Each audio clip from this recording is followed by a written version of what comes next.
실무에 가장 근접하신 분들 전부 다 모셨기 때문에 상당히 흥미진진하고 재미있는 그 토론의 공연장이 되지 않을까 그렇게 생각하고 있습니다.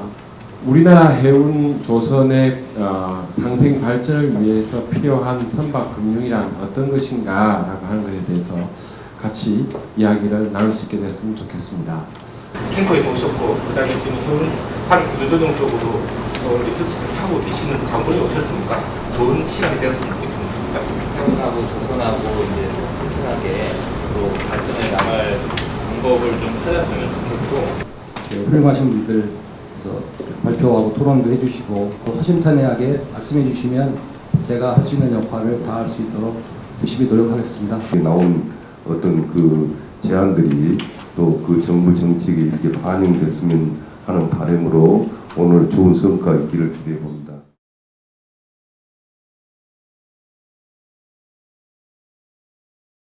오늘 제가 여기서 발표하는 내용은 한국자산관리공사는 무관하고요. 제가 이제 운이 좋게 이 모든 사이클을 그 현장에서 선박금융을 하면서 느낀 게 굉장히 많습니다. 우리나라가 원래 전통적으로 그 해운은 상대적으로 굉장히 경쟁력이 있었는데 선박금융은 예전부터 그냥 후진국이었어요. 그 핵심에는 이제 가장 큰 게 그 순환보직이라는 폐해가 있는데 이 노무현 대통령께서 해수부 장관 시절에 이 해운업계의 문제점들을 파악을 하시고 그걸 도와주시려고 만드신 제도가 있어요. 그게 선박투자회사법입니다. 선박투자회사법이 딱 나왔는데 그 당시 이제 저금리 기조로 가고 있었어요. 저금리 기조로 가고 있었는데 선박투자회사에서 펀드라는 게 나왔는데 이게 금리가 괜찮았어요. 근데 문제는 그때부터 이제 시작됐어요. 이게 인기가 좋다 보니까 너도 나도 할 거 없이 펀드를 만들었어요. 선박금융을 하려면 선박도 알아야 되고 해운 시황도 알아야 되고 국제법도 알아야 되고 해상법도 알아야 되고 해상보험도 알아야 되고 금융도 알아야 되고 알아야 될 게 너무 많습니다. 그런데 어제까지 부동산 담보대출 하시는 분이 막 쏟아져가지고 펀드를 찍어서 내요. 시장에. 상품을 보니까 겁이 나서 못 지를 상품인데 마구잡이로 선박펀드를 만들어가지고 시장에다 쏟아냅니다. 해운사들은 좋아했죠. 돈이 너무 많으니까. 그래가지고 그 돈 이용해서 선박 지으면 되니까. 해운 시장이 그냥 정상화가 다시 됐어요. 그래서 1억 불에 90% 100%씩 대출을 해줬는데 그 은행들 지금 갖고 있는 거 아직 잔액이 아웃스탠딩이 9천만 불, 9,500만 불 남았는데 배 가격이 4천만 불, 5천만 불 돼 있어요. 벌써 빵꾸라고 답이 안 나왔어요.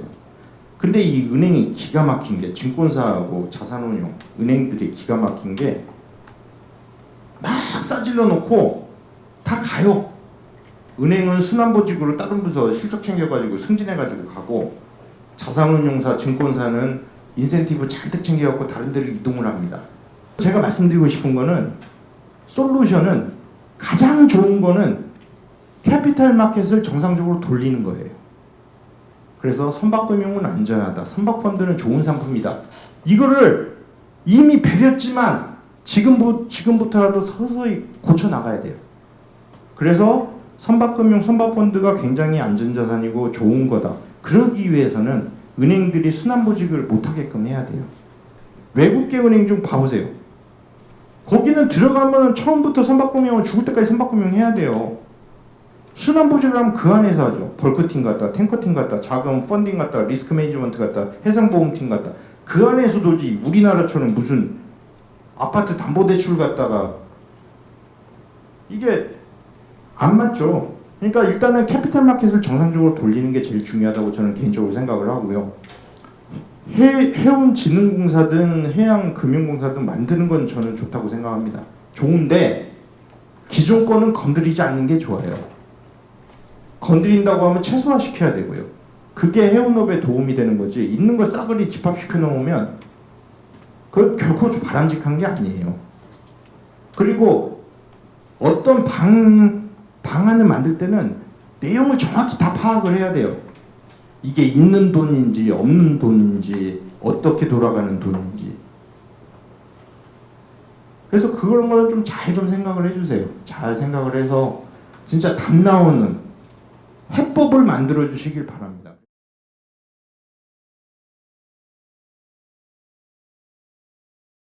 제가 오늘 이거 준비하면서 그 생각을 했던 몇 가지 주제들이 있습니다. 이게 산업구조조정이랑 기업구조조정이라는 게 어떤 거냐 하는 것들에 대한 본원적인 출발. 그 다음에 두 번째는 그러면 우리나라 해운산업은 구조조정을 그동안 어떻게 해왔냐 이거죠.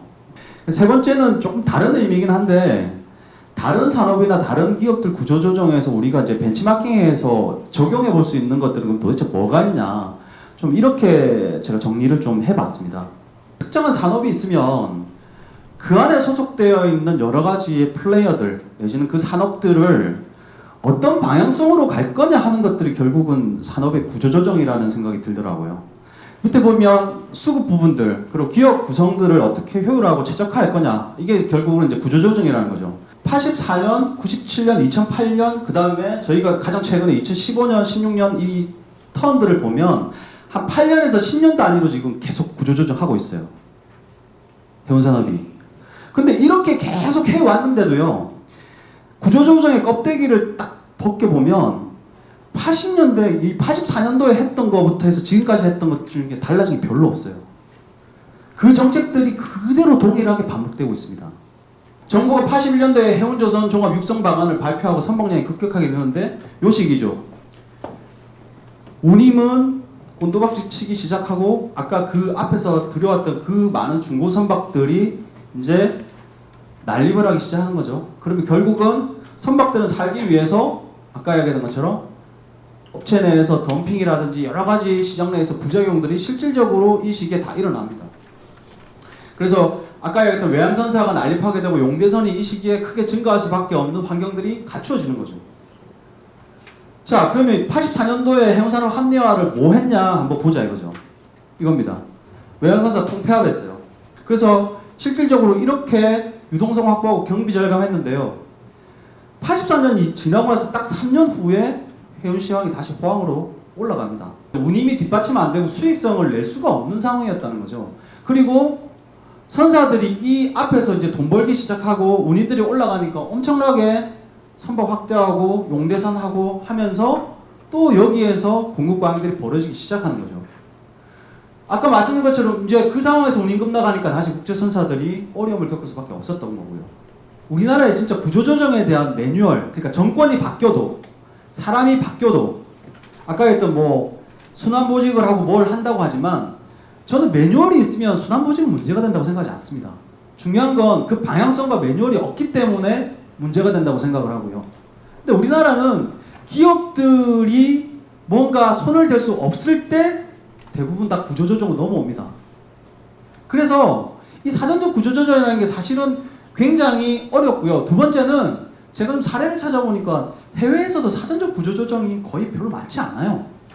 우리가 알다시피 거기도 마찬가지로 다 사후적 구조조정을 합니다. 아까 지연 사례, 자연 사례 대부분 다 사후적 구조조정을 해요. 즉 사전적 구조조정을 하기에는 한국뿐만 아니라 모든 국가들이 다 굉장히 어렵다는 거예요. 이런 형태로 가기에는. 자, 우리나라 지금 해운산업, 조선산업 구조조정할 때 전문가들이 과연 몇 명이나 들어가서 거기에 자기 의견들을 피력을 했을까요? 지금 계속 이야기하는 게 그 조선산업, 해운산업 구조조정할 때 금융위 주도로 했다고 이야기를 하는데 그 금융위 주도의 구조조정에 국내에 얼마나 많은 전문가들이 들어가서 그 방향성들에 대해서 피력을 했냐 이거죠. 이거는 사실 한번 고민을 해봐야 될 문제라고 생각합니다.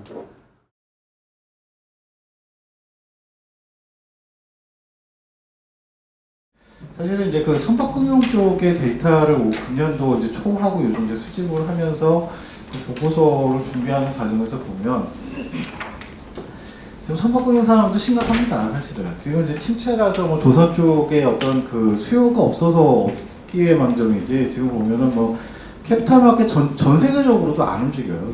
그걸 어떻게 정상화할 수 있을까 하는 방안을 물론 다 같이 좀 고민을 해야 되겠지만 차장님 생각하고 계시는 게 좀 있으신지 여쭤보고 싶고요.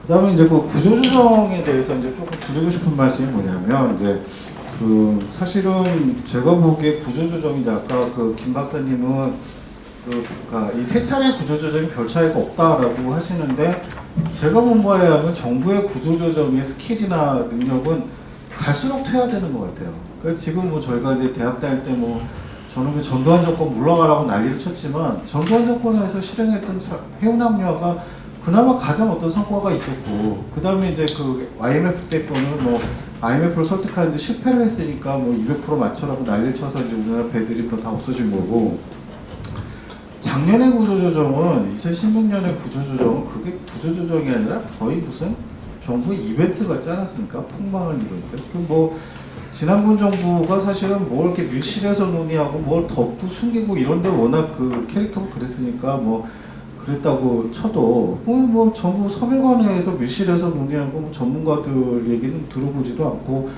더군다나 지금 주무부처, 산업부, 해수부가 빠진 상태에서 자기네들끼리 결정을 하면서 수십 년간 쌓아온 그 간판 그 기업이 결국은 망해버렸습니다. 이게 도대체 무슨 놈의 정부인가 싶을 정도로 이거는 구조조정이 아니었어요. 그러니까 지금 실미 시즌 같은 거 그때 위기에 몰렸을 때 사실 걔네 재무 상황 보면은 한진이나 현대가 위기에 몰린 거에 비교하면 그건 위기도 아니었는데 프랑스 정부는 바로 전 세계 채권, 은행들 채권단 다 바로 불러갖고 우리가 다 보증할 거니까 건들지 마. 뭐 다 유예해줘. 뭐 이런 식으로 거의 구두 다 약속을 하고 서면으로도 약속을 하고 뭐 이런 정도의 성의를 보는데 여기는 뭐 3천억 더 내라고 난리를 치다가 그냥 망해라 그럼 뭐 이런 식이었거든요. 도대체 뭐 거기에 무슨 음모가 있었다는 소리도 제기가 되고 그래서 정말 이번 정부는 진짜로 이 구조조정의 매뉴얼을 만들기 위해서라도 그러니까 지난번은 뭐 절대 저렇게 하면 안 된다라는 거 하나 교훈을 얻은 거 외에는 없는 것 같고요. 그래서 이번 정부부터는 정말 좀 이렇게 공론화하면서 여러 주체들의 얘기를 좀 듣고 정말 우리가 매뉴얼로 쌓아갈 수 있는 뭐 그런 부분을 좀 만들어야 될 것 같고요. 그래서 이제 그런 쪽에 정부가 조금 더 신중하게 좀 그 생각을 해줬으면 그 부분 캐피탈 마켓인데요. 이 부분에 대해서 제가 계속 고민을 했는데요.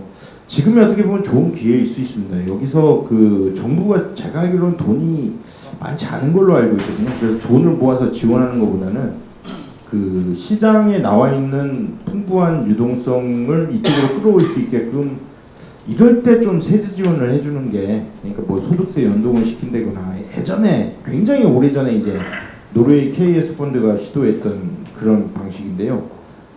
그 세제 혜택이라든지 이런 거를 좀 이용해가지고 캐피탈 마켓의 자금을 좀 이쪽으로 좀 끌어오면 정부에서 큰 돈을 안 들이고도 좀 방법이 있지 않을까라는 그냥 생각은 해봅니다. 근데 이런 각각의 모래알처럼 이제 쌓여있는 이런 부분들을 전체적으로 역할을 해줄 수 있는 게 그런 위원회라든가 정부 역할이지 않느냐라고 해가지고 저는 이렇게 생각을 하고 있고요.